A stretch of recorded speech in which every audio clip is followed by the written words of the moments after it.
नांदेड़ के आनंद नगर रोड राजमाल पर softy crunch ice cream parlour का इफ्तिताह अमल में आया। इसका इफ्तिताह गोवर्धन बयानी के हाथों किया गया। इस क्रंच आइसक्रीम पार्लर में scoop ice cream, falooda, mastani, shakes, cold coffee, hot coffee, chocobar और आइसक्रीम के तमाम जायके दस्तयाब कराए जा रहे हैं। पार्लर में फैमिली के बैठने का भी इंतजाम किया गया है। पार्लर में एसी की सहूलत भी दस्तयाब है। इफ्तिताह के मौके पर आने वाले मेहमानान का गणेश जाकोटिया ने इस्तकबाल किया।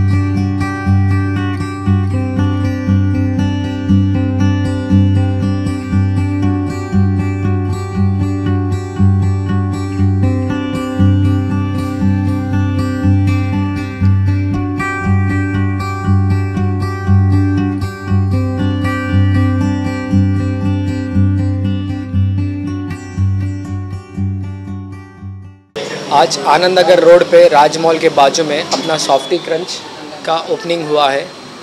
अपने यहाँ सॉफ्टी क्रंच में सॉफ्टी के साथ scoop ice creams, falooda, shakes, mastani, hot classics, waffle, cold coffee related सब आइटम है। फैमिली के साथ बैठने के लिए जगह है। दे कैन स्पेंड फैमिली के साथ अच्छा टाइम स्पेंड कर सकते हैं आइसक्रीम पार्लर में। अंदर ही नहीं, बाहर भी अपने कस्टमर के लिए सिटिंग रखी हुई। मैं नांदेड़ के सभी लोगों को रिक्वेस्ट करता हूं कि आप आइए यहाँ पे कस्टमर सिटिंग और अपना मेन्यू का आनंद लीजिए। गणेश जी को सॉफ्टी क्रंच की बहुत बहुत हार्दिक बधाई है, जिन्होंने औरंगाबाद नांदेड़ के अंदर सॉफ्टी का कंसेप्ट फर्स्ट टाइम लाया है, जिसके अंदर थिक शेक, मस्तानी, फालूदा, वेफर्स ये सब नए नए वैरायटी लाए हैं इन्होंने, जो कि नांदेड़ वाले के लिए फर्स्ट टाइम है। तो नांदेड़ वालों सब लोगों को कहना है कि एक बार आप सॉफ्टी क्रंच पे जरूर आइए।